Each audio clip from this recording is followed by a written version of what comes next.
What if Master Raymond, the mysterious time traveler we thought we'd seen the last of, is actually the key to everything that happens in Blood of My Blood Season 2?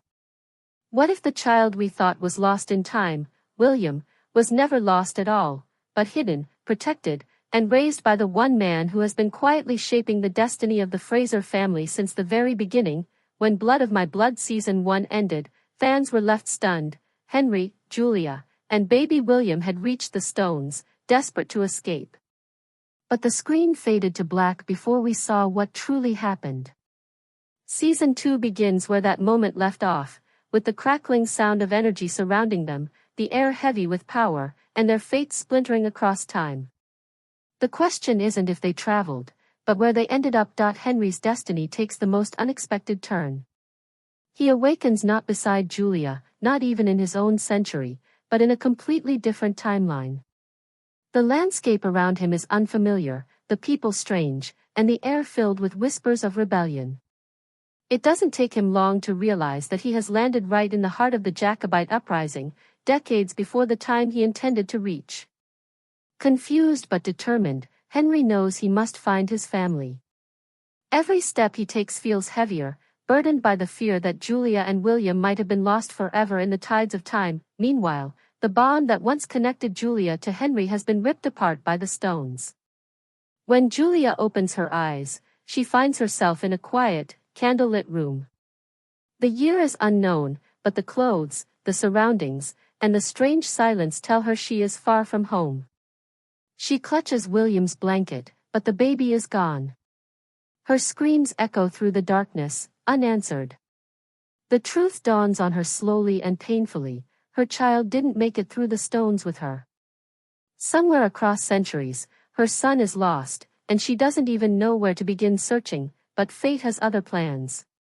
Somewhere in another corner of time, a man with wise, ancient eyes senses a disturbance: Master Raymond.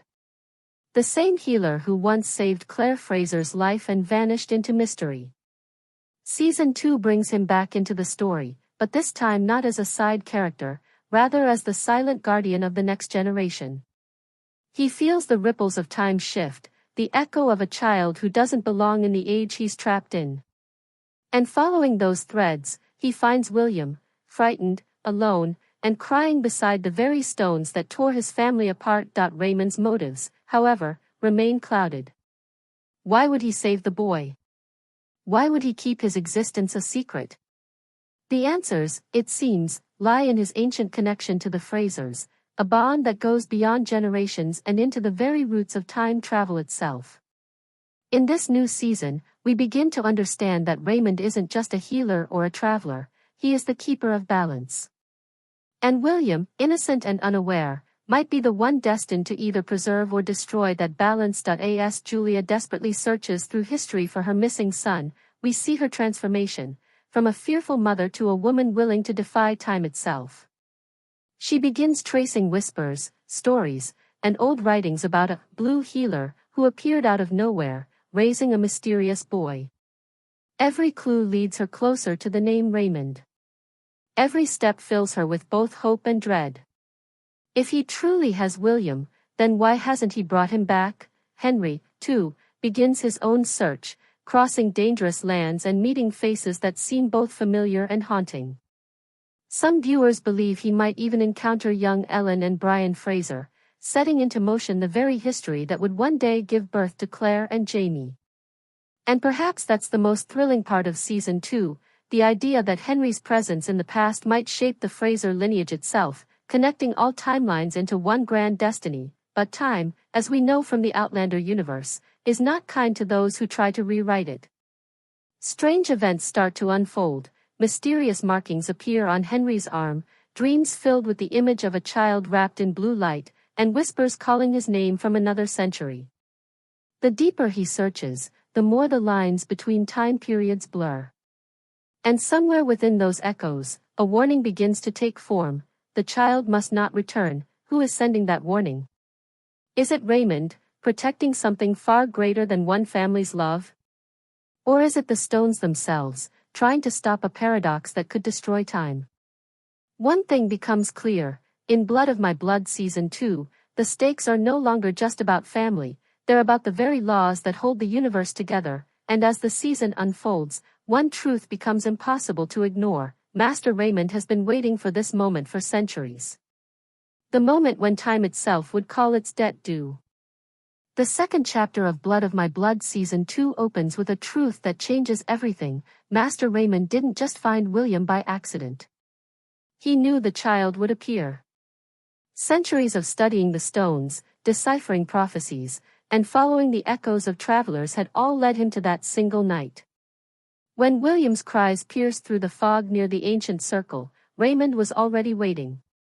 He wrapped the infant in his blue cloak, whispering words in a language older than time itself. From that moment, the boy's destiny was sealed. For years, Raymond keeps William hidden in the shadows of history. He raises him under different names, moving from one place to another, always careful to stay invisible. Locals know him only as the Blue Doctor, a strange healer who never ages, and a boy who seems to grow slower than others.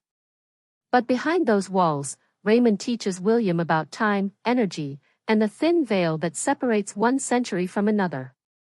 The boy doesn't understand it yet. He believes the stars are talking to him in dreams. But we, the audience, know better. He's hearing the echoes of his parents calling across time. As Julia's search continues, we see her arriving in France, drawn by a rumor, an old manuscript describing a healer with blue eyes and a child born under the stones. That clue reignites her hope. She begins following the trail, unaware that she's walking right into the oldest secret of the Outlander universe, the true origin of time travelers. Because according to that manuscript, the first travelers didn't use the stones merely to escape danger. They were chosen by the stones, bound by bloodlines that could bend history. And one of those bloodlines belongs to her family. Meanwhile, Henry's journey takes a darker path. Captured by Jacobite soldiers, he is accused of being a spy because of his strange clothes and speech. But among his captors is a man who feels oddly familiar, Brian Fraser. Their connection is instant, though neither understands why. Brian helps Henry escape, sensing that fate has brought him to this mysterious stranger for a reason. Over time, their friendship grows, and through fragments of conversation, Henry begins to suspect that Brian might be the ancestor he has only heard stories about. Yet he can't reveal the truth, not without risking the collapse of everything he's trying to protect, and then, the first real sign of William appears. During a storm one night, Henry dreams of his son, older now, standing beside a man cloaked in blue. The boy looks calm but distant, as if he no longer remembers who he truly is. Raymond's voice echoes through the dream: "If you take him back, you'll break what was meant to heal." Henry wakes up in terror, realizing that Raymond has no intention of returning William. But why? The answer lies in Raymond's hidden journal, a collection of writings that have survived centuries, each page filled with cryptic warnings. One passage stands out: "A child born of two travelers will carry the light of both past and future. If he returns too soon, the world will lose its balance." That line changes everything. William isn't just Henry and Julia's son, he is the first being truly born between times. His blood holds the power to stabilize or destroy the fabric of time travel itself. And Raymond knows that until the right moment, the boy must remain hidden. Julia's desperation grows. She begins performing rituals near the stones, hoping to feel her child's presence.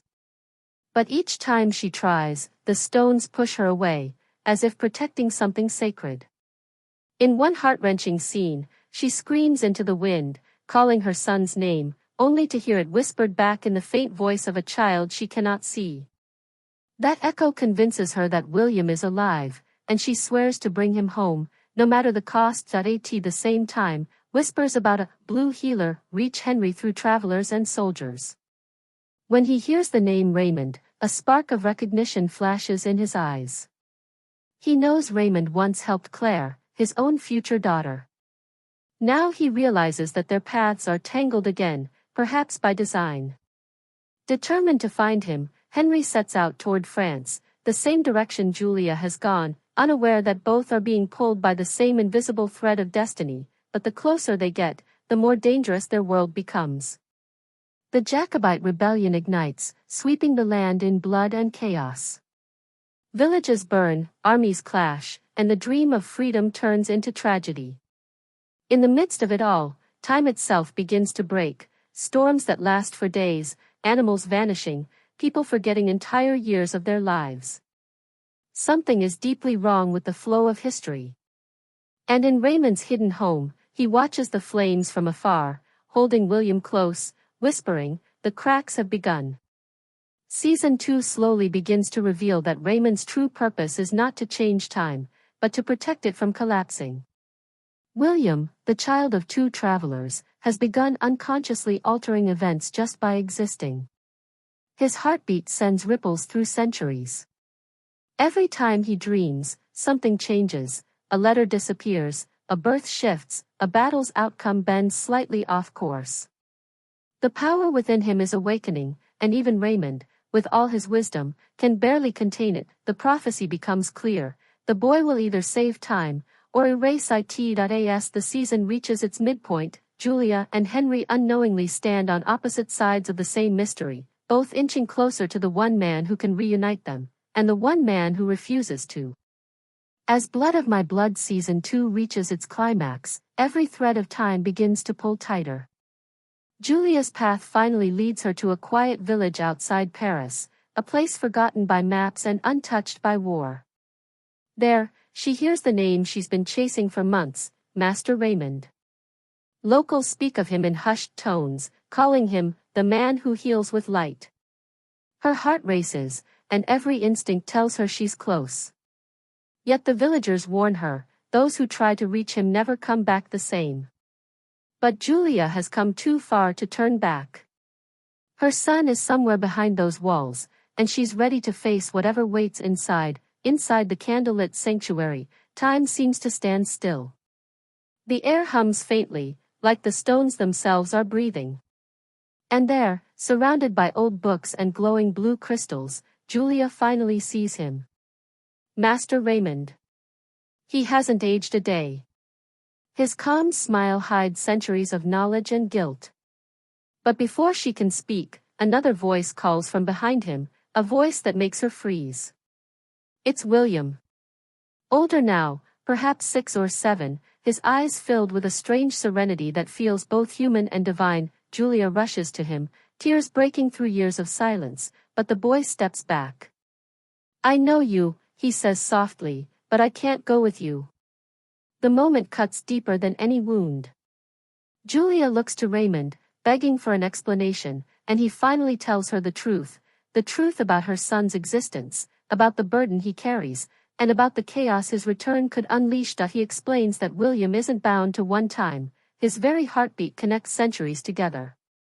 If he crosses the stones again, it could shatter the fragile web holding history in place. "You see him as your son," Raymond says, his voice trembling, but time sees him as its anchor. Julia refuses to believe it. Her child is human, not a prophecy, not a symbol, but her son. Yet as she reaches out, the air around William shimmers, rippling like water. The walls flicker, showing glimpses of different eras, wars, cities, even faces of people not yet born. It's beautiful, and terrifying. Meanwhile, Henry's journey finally brings him to the same village. Weary and half-starved, he follows the stories of the healer who doesn't age.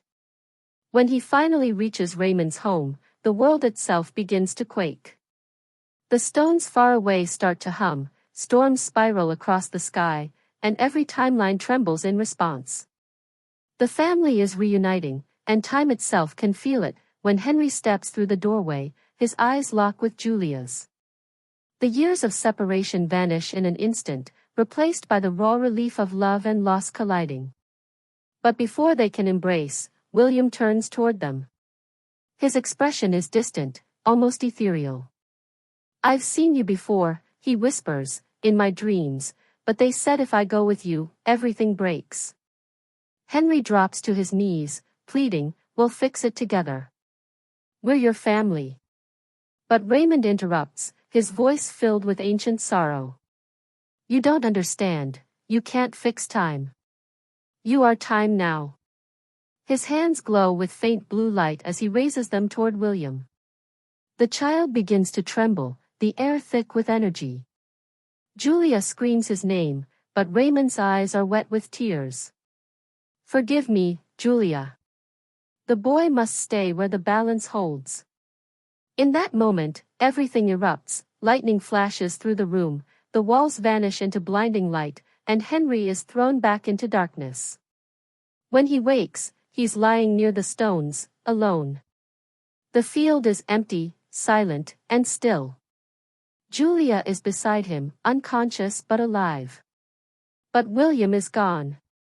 There's no trace of him, no sound, no clue, only the faint blue feather of Raymond's cloak drifting on the wind. Weeks later, Julia and Henry recover in a small cottage, haunted by what they've lost. Every night, she dreams of her son, seeing flashes of his face, now older, wiser, always surrounded by that same blue glow.